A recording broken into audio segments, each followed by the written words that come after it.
our preseason team tournament.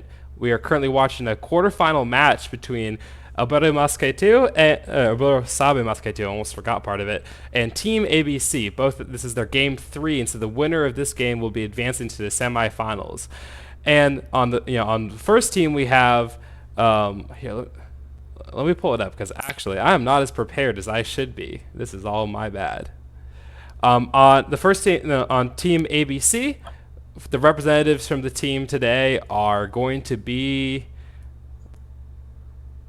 yes, Sam Old, you can see in the green, and Ethan Cox on blue.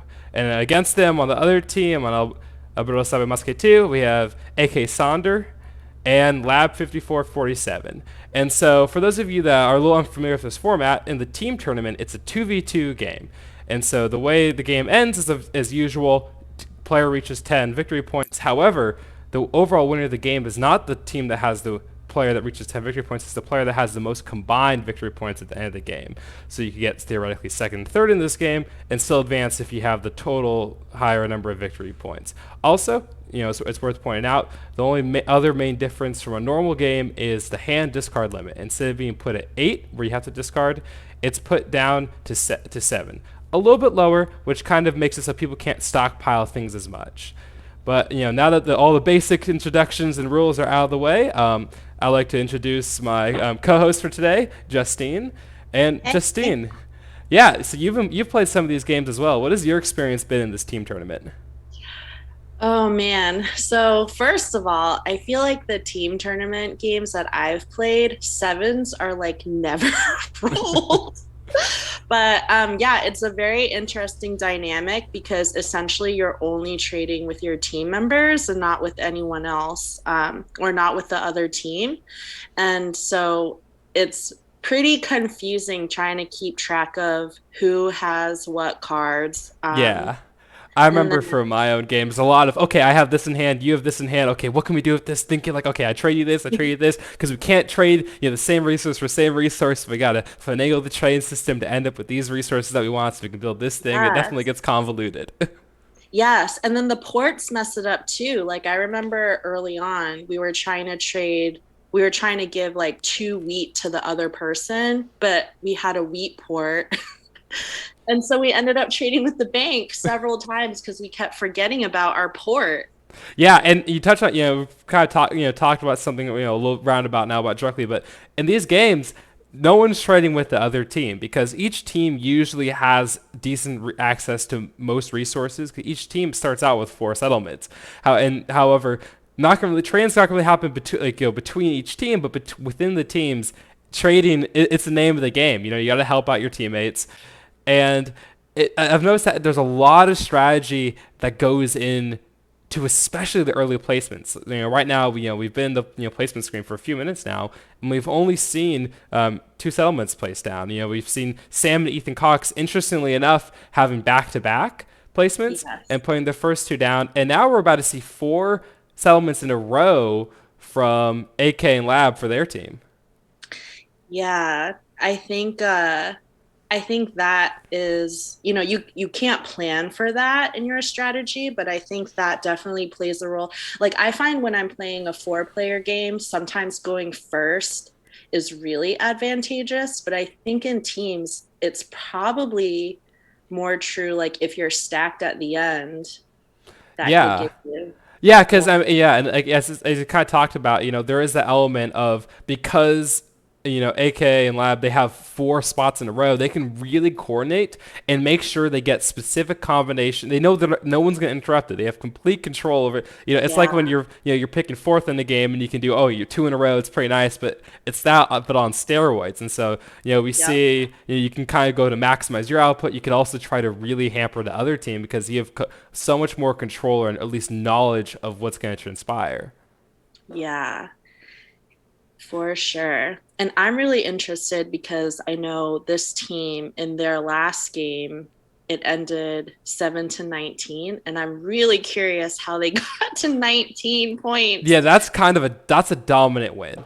And and usually a lot of games are quite pretty close. And it's very Yeah, interesting also the end game strategies for this game, because yeah, usually it's a pretty good strategy to maximize your production and try to build as many saves and settlements as usual. The golden rule of thumb of more resources equals more chance of win still applies, but sometimes it's less about because remember, it's the game ends at 10, and so you could be set up really really well for the long game, lots of resources, but if the other team can burst someone to 10 at the very last second and they beat you by just single victory point, that's still a win even if they don't have any resource production.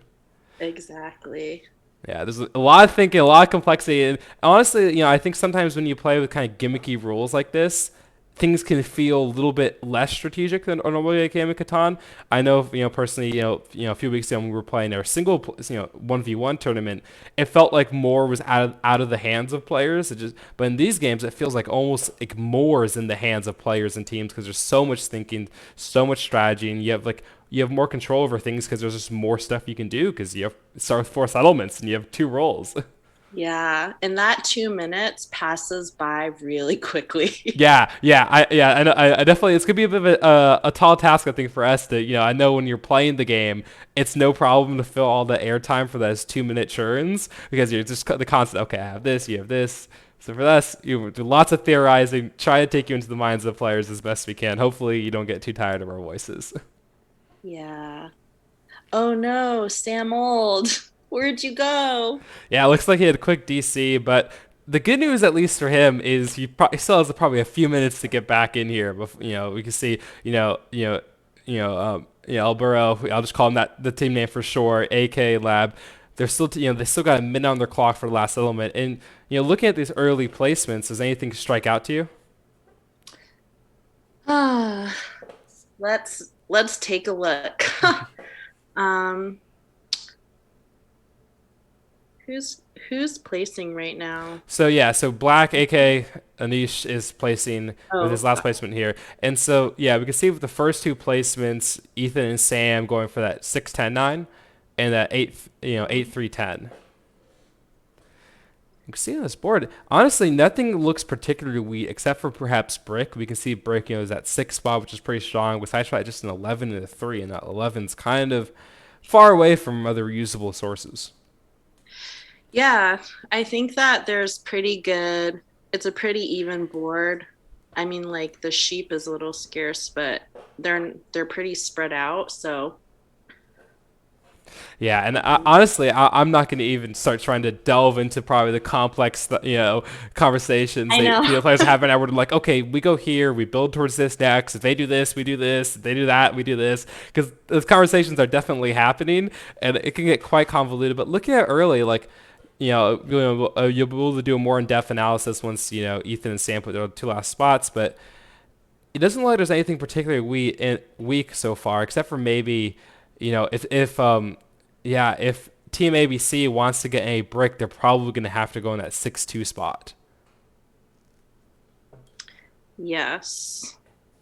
Yeah, and I think if I'm them taking that spot, I think they may maybe they have to take that spot because they want to get brick. But besides for the fact that it gives them brick, it's pretty weak. You just gain access to that 2. You could build down to that 5-2 port, but I know also sometimes you can they could also just say okay, forego the break and just focus on production. Maybe hope to get a port so they can trade some in. But at this point, Blurk is such an important resource. Yeah, we see them taking it right here. I think you kind of have to. Yeah, and I have a hunch we might see the 6-5-11 getting taken next. Yep. Oh. Man, I'm just gonna pat myself on the back for that one. But look at this early setup. I think we go team by team. First looking at Team ABC. Sam and Ethan. They have decent wheat. They're on an 8 and a 10, or they're on a 10 and 9, decent. Wood 6-5, decent. The big weaknesses I see for them early is perhaps their sheep because they're on that 6 break, but they're only on a 3-2 sheep. But they do have access to every resource. All right, early road connection there. Yep. That's interesting. Yeah, I think maybe, as we said, this card limit is a little bit lower. So if you can build a road, you usually want to build a road. But yeah, it's definitely interesting there. Focusing on connecting that road early. Maybe their plan is for Ethan to make a run for longest road to get those points.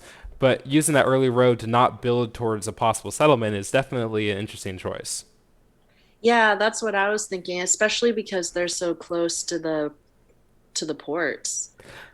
Yeah, it looks like and it looks like they're if I'm them, the first the looks like they might make a run for this 3-1 port at the top or the 2-1 port at the top. I think you also might also see them go for that 5-2 3-for-1 port down there.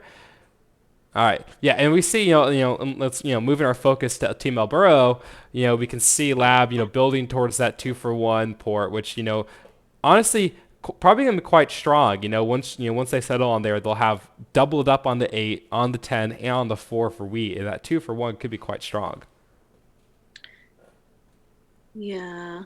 Sorry, I'm like looking at the sheet again just to make sure I have the teams right. Yeah. And all right, so we see this early seven, and you talked about earlier. You kind of mentioned sevens a bit, and sevens in this can, be quite influential. Because of as usual, sevens you block off your opponents, but in this case, you can really block off your opponent's strong spots. Like we see right here, them moving to that 8, not only because it's already a strong spot, but because red's likely to settle on that spot again, and that 8 would just be 2 wheat, which is strong, and or if you don't want the wheat, a free resource, which is also very strong. And if you can kind of keep it on your opponent, that's a nice little incremental advantage that's really useful. Yeah, that's what I found. Like in the games I played, they didn't get rolled a lot, but then because of that, if it did get rolled, the robber could be sitting down for a while unless you played a knight. Yeah, and and it's like usually there's and in my experience usually there'll be like one person on one team that goes for row, one person that goes for army, or maybe the same person, but it definitely can be strong if it stays in one spot. Yeah. We can see. I mean, I have to say, at least early game, but we kind of did a little in-depth analysis on ABC team, and also looking at Team El Burro, and looking at them, there's no big weakness for their team that jumps out to me except for a weakness in sheep. The only sheep spot that they are on is that 11 spot, and there's only one of them on there. They're strong on everything else though. And so, if they can overcome that weakness of sheep, they could be, be off to a good spot. Oh, there's that 8 hitting on the block spot. But, sheep, is not used for as many things as, say, wheat is, but you're going to need it to settle. You're going to need it for development cards. And right now, Team Bros just has to hope that 11 gets rolled. Yeah, and especially with their 8 blocked, like even if they are able to get that wheat port, that's gonna hurt them in the long run. Yeah, I mean, we see, 7 being rolled, and now the, Robert's going to be moved. But yeah, El Burro is basically in a holding pattern until they get that sheep because they can't really do anything until there unless they maybe get, can accumulate enough for a city. Yeah. On the other hand, it's kind of funny. It's a bit ironic. We see the other team going a couple turns ago, 4-for-1 in with getting rid of 4 sheep. I'm sure their opponents are looking at those sheep, just being like, "Oh, why can't I get some?" Yep, sheep is scarce in this game. All right, and we see Lab with 8 cards in hand, taking all the brick from her teammate, trading 4-for-1 brick in for a wood. And yeah, they had one sheep accumulate, so she's able to put down that settlement, which I think is a pretty big early game spot for them. Yeah, and also because now they have the 10 Yeah, wheat. yeah, yeah. They said that, they're doubled up on the 4, they're doubled up on the 8, they're on the 10, and wheat's a very strong resource generally, but with that 2-for-1 port, they can use that excess wheat to get the sheep and other resources that they don't have in hand.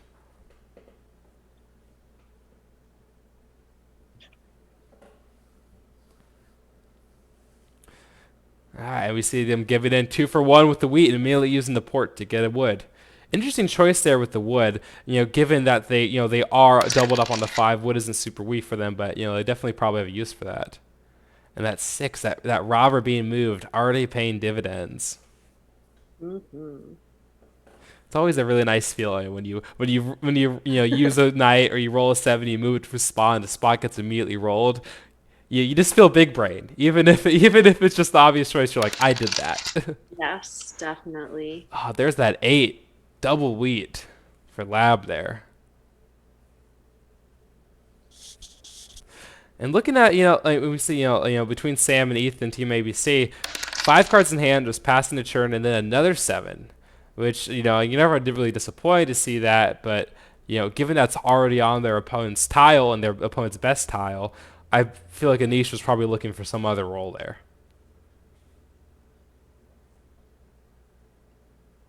Yeah, where do you think you move it here if you're AK? Probably. I mean, the eight was blocked before. Yep. I Yeah. was gonna say 8 for 8. Yeah, solid spot, but yeah, definitely they probably would have preferred, to keep it on that 6, blocking off just that very productive spot. Yeah. Yeah, it's very interesting. Looking, looking at the teams. We talked about Lab for her team already has access for that 2-for-1 wheat port, but on the other side, TIBC they don't really have a great run on any 2-for-1 ports. The brick and the wood are all the way there on the left side, far away from them, and there's the 6. Man, I bet they're hating the fact that they rolled the 7 and had to move it off the 6. That's why you gotta start deving up. Get Yeah, those. get those knights. Yeah, as a normal game of Catan, and especially, it can be really, largest army can be a very resilient thing that you want to go get. And this game too, we talk about, there's one largest army, there's one largest road, and if you can lock up one of them and keep your opponent from getting them, that's huge. Yes. And I think with the longest road, it seems like low hanging fruit. Largest army takes a little bit more time. Yeah, largest road is much easier, especially in this kind of game where you have so much access to resources. It's pretty easy to quickly assemble a road if you have the right time. Largest army though, and, as anyone who's played a normal game knows, it can be really hard to overtake largest army from somebody because not only do you have to hope that you pull the right number of armies, even if you get the armies, you have to wait a turn to use them, and you can't use Yep, multiple in a turn. exactly.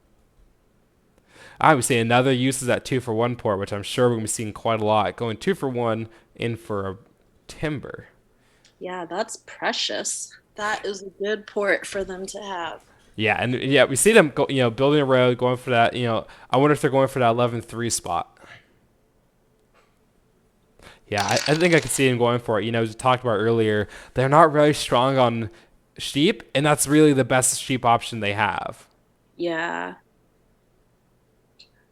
And looking at their other possible expansion spots, you see they built down here. We see 8K building down to that 3-for-1 port. But that's, the 3-for-1 port's nice, but, the extra resources aren't going to be that big because they're already on the 10, they're already on a 9. But for here, rounding up their sheep production, getting a little bit extra sheep, definitely going to help them.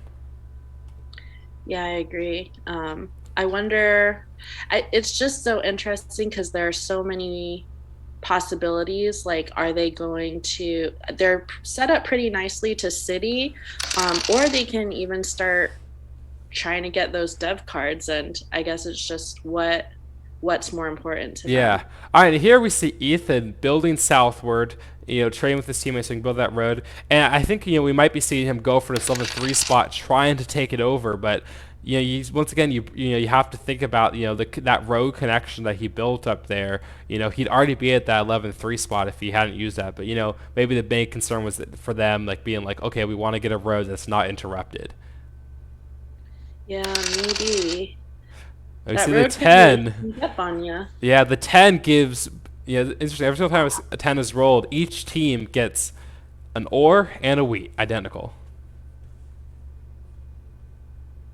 Obviously, Lab grabbing some brick from AK. Oh, and using that brick to, now they got that settlement there. And, this is a pretty quick, 2 settlement lead for Team El Burro. Or 1 settlement lead, my bad. Oh, no, 2, yeah, 2. 2 settlement lead. And we see that in that last settlement does not need a ton of production, but the production it does add is quite valuable.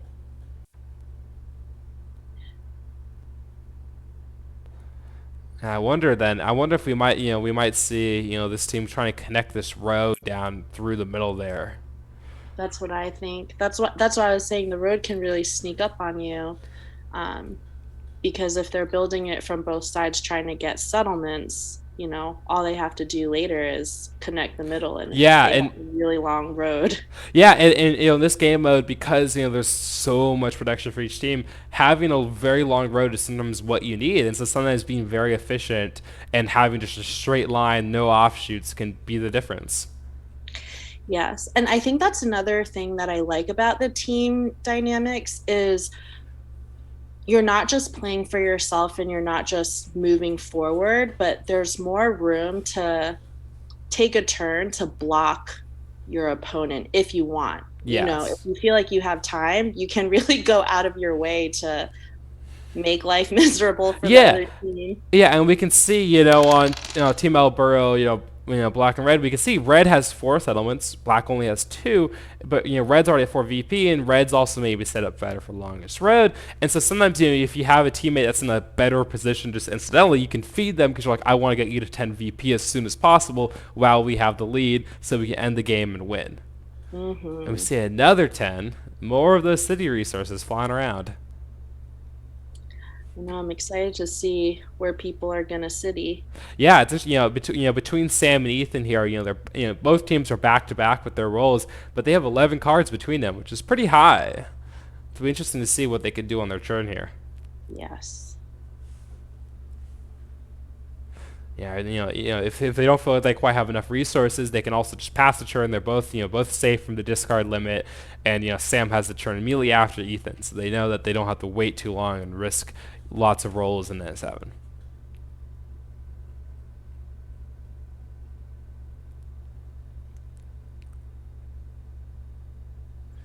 50 seconds. Man, that Yeah. time just really moves. Yep. And we see them just passing, not happy with what they have, rolling, not getting any resources. And we see now, I haven't been keeping great track, but I know that between AK and Lab, Team Elburo has at least three wheat. All right, we see a big trade here. Or going for wheat.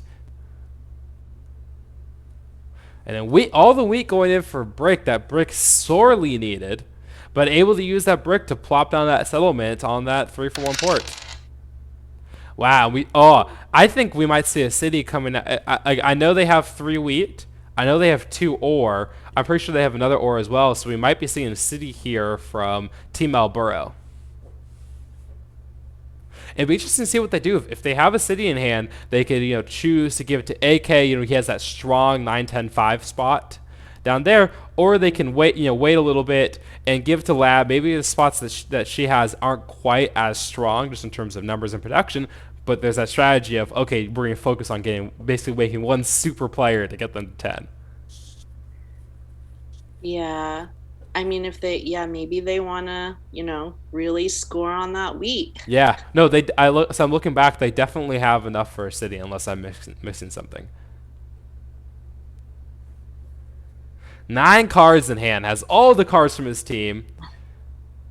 Trying to get a little brick. We might be able to see a So city and a 3-1 settlement port? here.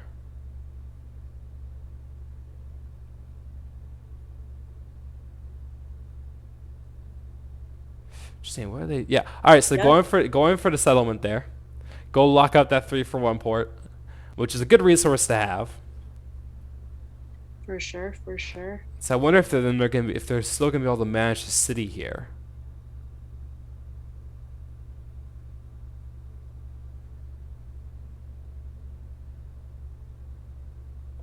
Definitely some thinking here.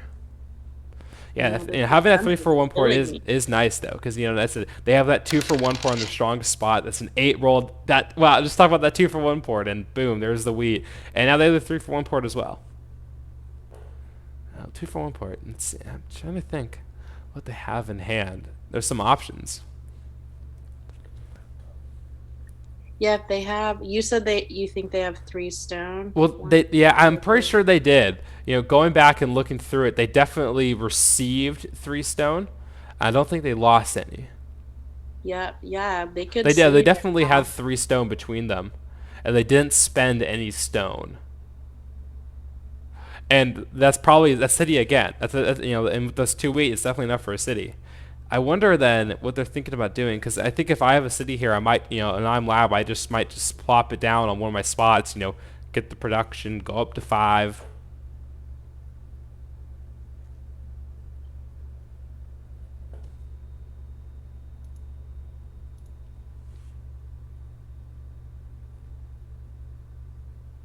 Yep, we see, the I'm doing trade for it. the ore, giving lab, I believe, the amount of resources the city.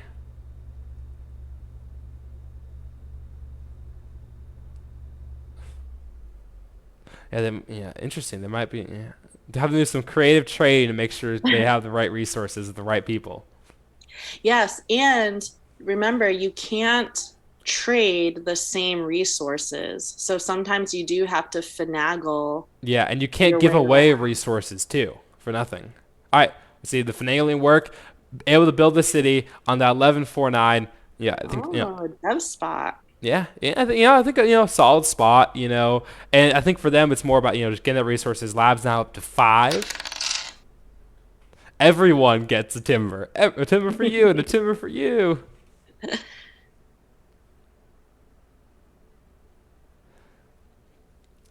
And so I think we can clearly see Team Alburo's strategy come into place. They're able plopping down cities and popping down settlements at a pretty steady rate. And we can see but so I'm looking on the other side, the Team ABC. They're definitely in the hole here a bit. They're down down 3 VP, and that's 3 VP from settlements and cities. So that's lower production. So what do you think like their best path forward is here? I think they just really got to start building. I think that it was a little premature to link that road. Like they really should have fought for that wheat port more in the beginning. Um, Yeah, because not only would it give it to them, it would take it away from their opponent. yeah, honestly, like I mean, maybe start deving to move that night, and I don't know. They just got to start Yeah, building stuff. and I it's funny. think. At the beginning of this game, you said, "Hey, team tournament. I don't know what it is, but sevens aren't getting rolled." And self-fulfilling prophecy a bit here. We've only seen, I believe, 3 sevens rolled in this entire game, which is definitely on the low side for number of rolls we've seen. Yeah, and Wow. especially with And we that see hand limit, 3 more ore going to Team Albaro with that 9. it's a strong, strong slot. Yeah, and like we saw that 11 get rolled at 3 wheat, and Lab is at 7. Probably wants to trade some away to AK so we can spend it here so they're not above that discard limit. But you know, Team Alburo is looking quite strong. Yeah, very. They are Oh, very well they placed. They're set up for longest road. yeah, going down through the middle that would take Lab up to 7. It's interesting. We've only seen one development card purchase, which was purchased just on the last turn here. Been a bit delayed for that, which I think makes sense. I think if you can settle a city instead of buying development card, you're gonna do that. Yeah, I think with each turn, the Elburros are getting a little bit stronger. They have a little bit more leeway to figure out what they want to do. And And Team there's ABC, another 7, but coming from the team that wow, doesn't have the robber on them. The rich get I richer. know. Seriously. And I think I do think we'll probably see it move back to the 6. Yeah, but we said they have 11 cards between them, so they definitely want to spend some here, unless they want to play that risky game, because each just has to go up to 7, and then if 7 gets rolled, and that's discard.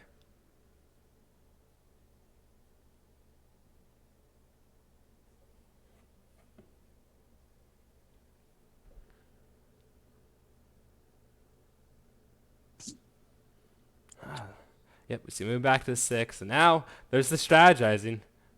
Wow, going up to 11 cards in hand. That is the city we just saw got traded. Oh man, that's backbreaking for Team ABC to see Alberto get another city. Yeah, Team ABC gotta start making moves. Yeah, now we see you up to 6. That's a 4 VP lead and 4 that are production VPs. So that's whew. And instead, can I, if they, and if I'm, Team ABC here, maybe the best strategy is just a delaying tactic. Building the road down through the, down to the right from, Ethan's bottom settlement to try to interrupt that middle road that Lab is gonna probably go for. I agree. But do they have can they afford? They can't. I mean, they're at 3 cards in hand. I think El Burrow played this game strong from the Start. I think they used the fact that they had 4 spots back to back very well.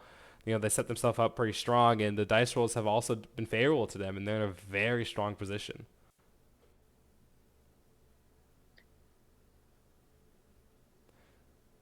Yeah. Now this. Yeah.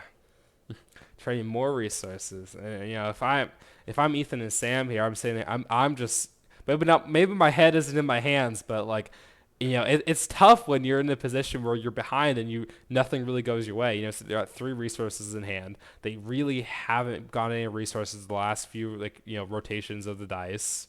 Yep. All right, let me see a flurry of trades coming from Lab and AK.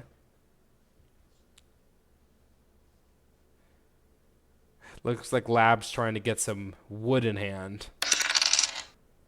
Ooh. Ooh, the 11 game rolled, and man, earlier we talked about how the only really sheep spot for AK and Lab was that 11, and but hey, they've made that Yeah. 11 work for them, Yep. and that's an 8. Wow, it's a 9 resources for Lab.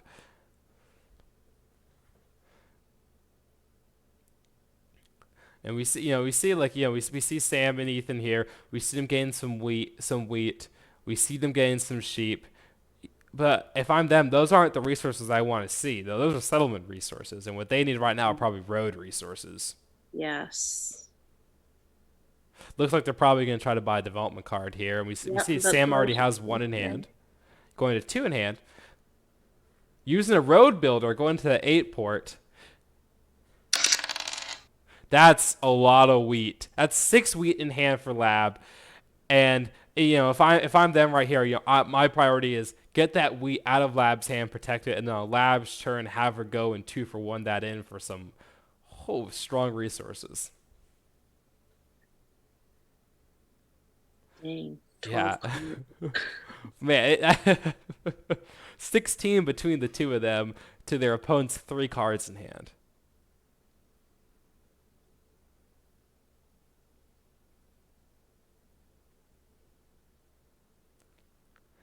Yeah.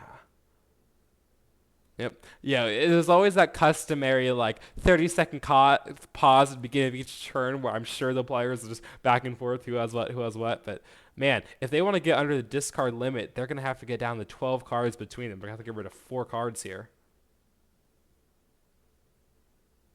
Well, looks like they're giving 4 wheat to AK. He can 3 for 1 that in. If he does 2 of those, they're down to the limit and they have the resources they need.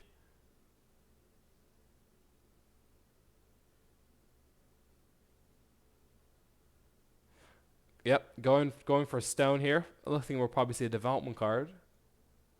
But who knows? With the amount of resources they have, they can probably city. Ooh. And that's a move right there where it doesn't really help them get closer to finishing the game. That's Lab's their main plan, but that's a strong city. And right now we're seeing 10 VP to 5 VP. That's a Hmm. pretty big difference, and we might just be in the process of watching the slow demise of Team ABC. I know. Slow, perhaps painful. I earlier my first match my team played in this team tournament. We were playing, and I think we saw we were heavy on the 8s, and their team was heavy on the 6s.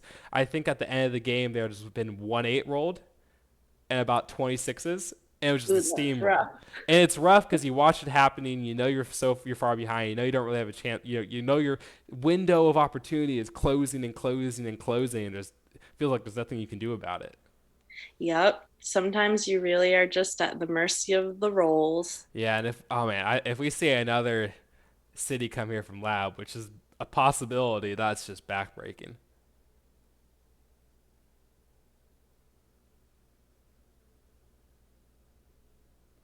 Yeah, we might have to start making a tombstone for Team ABC if a city comes down here. Well, there's that ore.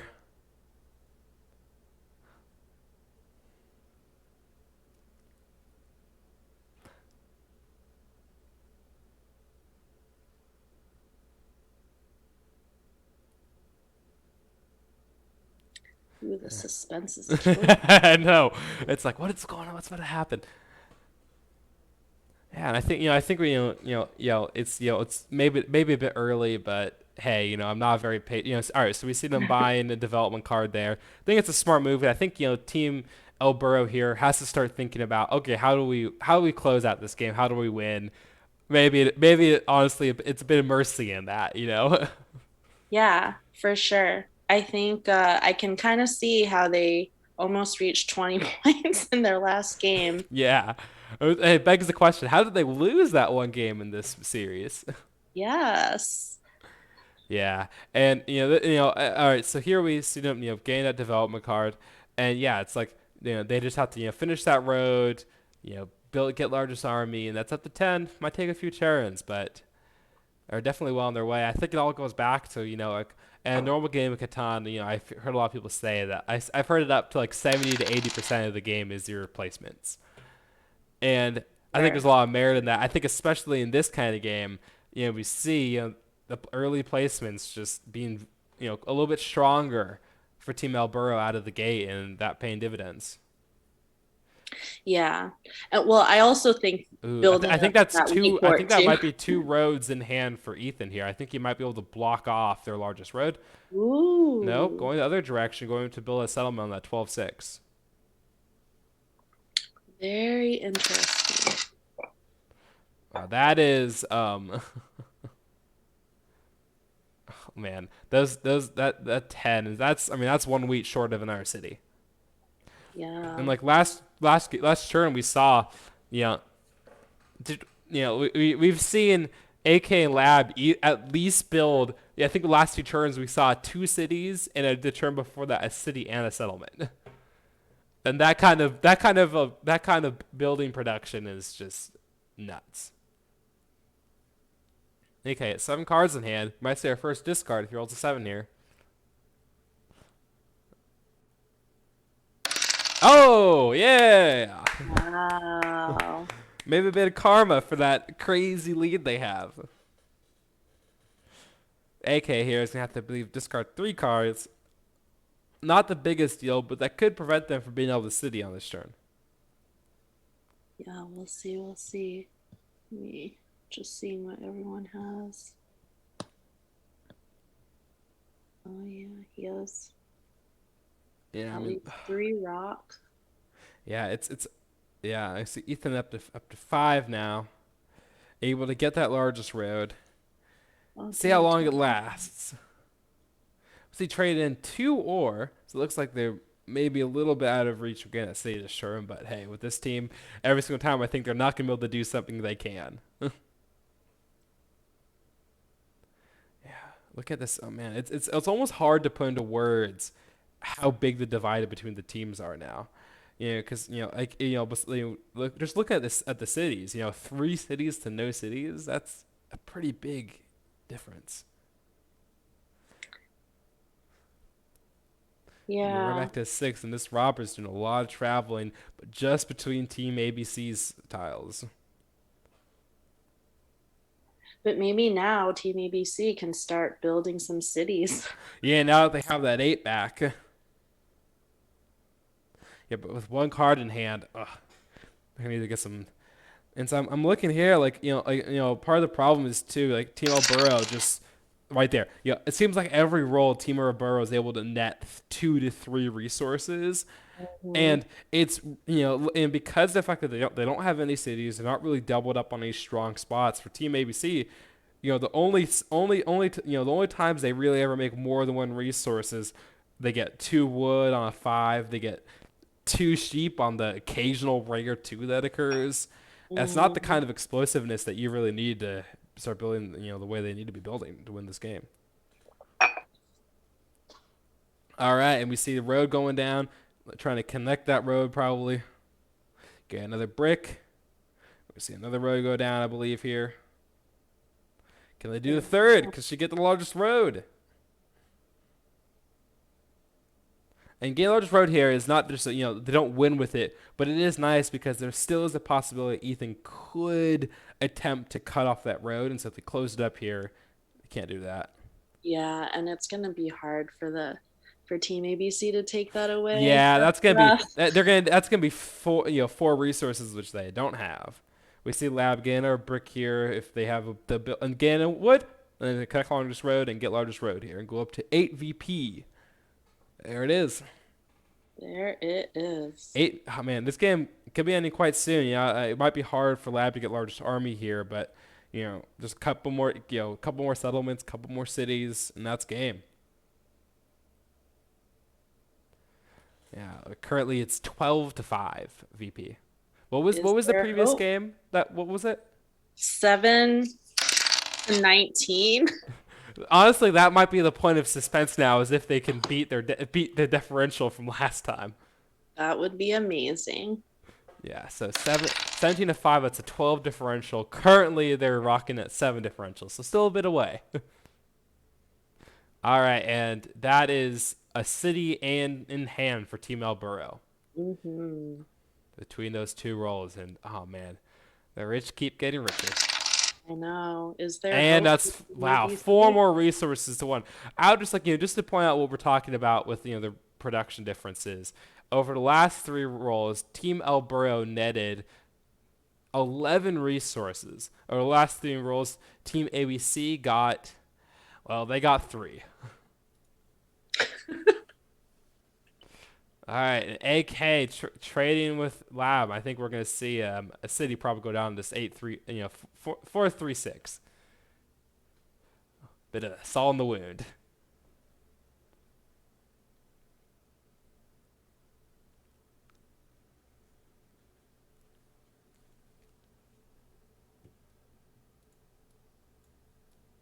All right, buy a development card.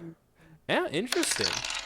Very. Are they toying with the other team? Yeah, and well, they could have the ability even with that to still city. It looks like it looks like they're still over the city. I think that makes sense. I think even though that city would be strong for niche, I think if they could give that city to Levi here, yep, give it to Hmm. Lab.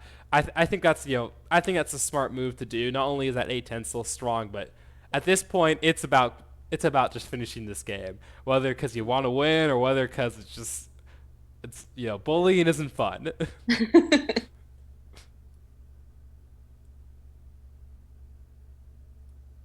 Yeah, it's just one VP away, man. That's tough for Team ABC. Very good players made it to the quarterfinals, but sometimes you're a good team, and it just runs that way with Catan.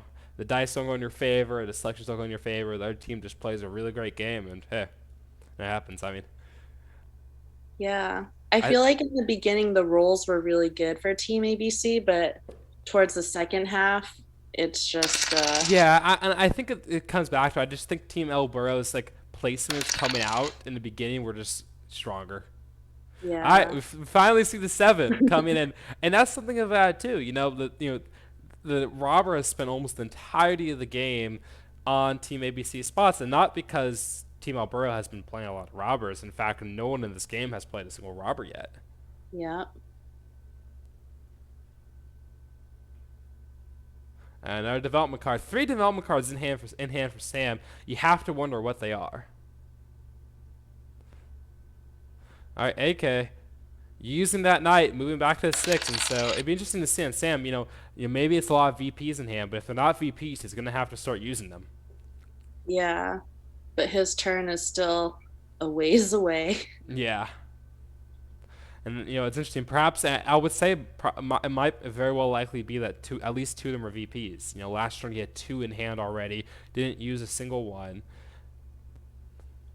In this case, if they're VPs, not really that useful for Sam. They're still, they don't help them catch up really here, and what they really need is, oh man. Remember how once upon a time everyone got a wood when a five was rolled? Hmm. Look how far we've come, and now it is four for Team El Burro on every five, and that's the game. Yep. Wow. Well played. So final totally 14-7. Not quite as bad as the previous game, but still a dominant victory from El Burro. And what do we want to talk about first? The dice stats. Let's look at the dice stats of that. Let's see if there's anything. Huh. Looking here, dude, the eights versus the sixes just massively outperformed. Which, it wasn't necessarily like either team was particularly strong on either one, but the eights, the way that game ended up going with Lab getting two cities on an eight and all those eights. Whoo, Hmm. damn. And of the seven sevens, I'm pretty sure five were for Team Elboro. Yeah, because it was on those, it was passing through that 6 and 8. Yeah, we see, as we thought, Sam having two VPs in hand and going to resource stats is just that's ugly. 177 resources to 79. Dang. That no fun. Well, you have any last minute wrap up analysis for this one? Not really. Just short tile line. Team destroys their team. Team Elboro's very good, knows how to play the game, and Team ABC made it to the quarterfinals. Made it a lot further than a lot of other teams, but hey, now we're moving on to the semifinals. Yes. And I will be playing in the semifinals, so I'm pretty excited Yeah, you see, unlike to me, go against Justine's them. good. My team, I think, went 0 and 3. I think in the team rounds wasn't a great showing for us, but yeah, you can, Justine, you ready for these games? You excited? I am excited. Yeah, remind me, are Wish you we could play tonight. remind me, what's the beautiful name of your team? We are settlers of Quitwang. Yes, which is a play on the last names of the team, which pretty much are just Juan slightly, and Wang. yeah, Yeah. almost, yeah. What is it? You have two or three wands. Yeah. Me and my bros. Yeah, yeah, and then they'll be matching up against the winners of this game. El Burro Sabe Masque two, and the semifinals. And the other side of semifinals, two of my favorite names. I would say these last two are pretty good, but on the other side of the match we have Suns and Four.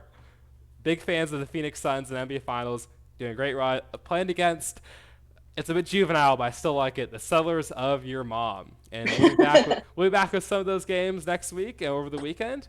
Thank you guys for showing up. Thank you so much, Justine.